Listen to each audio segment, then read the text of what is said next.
Всем привет, Божьих всем благословений.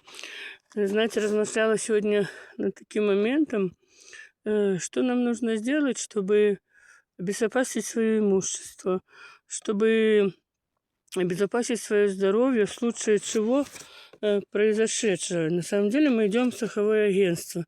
Страховое агентство, оно застраховывая наше имущество, застраховывая нас, и таким образом мы имеем возможность не потерять вот это все, а получать потом какие-то выплаты. И таким же самым образом, для того, чтобы быть в вечности, нам нужно заключить завет с Богом посредством Нового Завета Иисуса Христа. И когда я действительно заключаю завет с Иисусом, то я попадаю в Царство Божие, в вечность.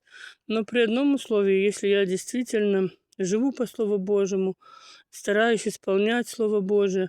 И на самом деле Бог, Он действительно оберегал израильский народ, когда народ был в завете, и когда они помазали вот этими косяками двери, то тех людей, кто это сделал, кто заключил завет с Богом, они были в безопасности. Так же самое сегодня, когда мы приходим к Иисусу, то наша жизнь, она в безопасности. Мы находимся под защитой крови Иисуса Христа. И таким образом сегодня многие люди, они не заключают этого завета с Богом. И почему приходят сегодня беды какие-то, проклятия в жизнь? Потому что нет вот этого завета. И Бог, и Он заключил завет со всеми народами.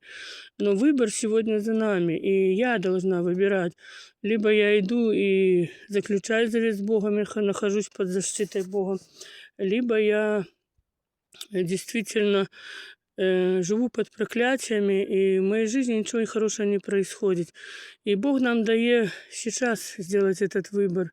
Сейчас еще есть время, когда мы действительно можем это сделать. И хотела бы пригласить на прямой эфир сегодня, который будет в 16:00 по украинскому времени.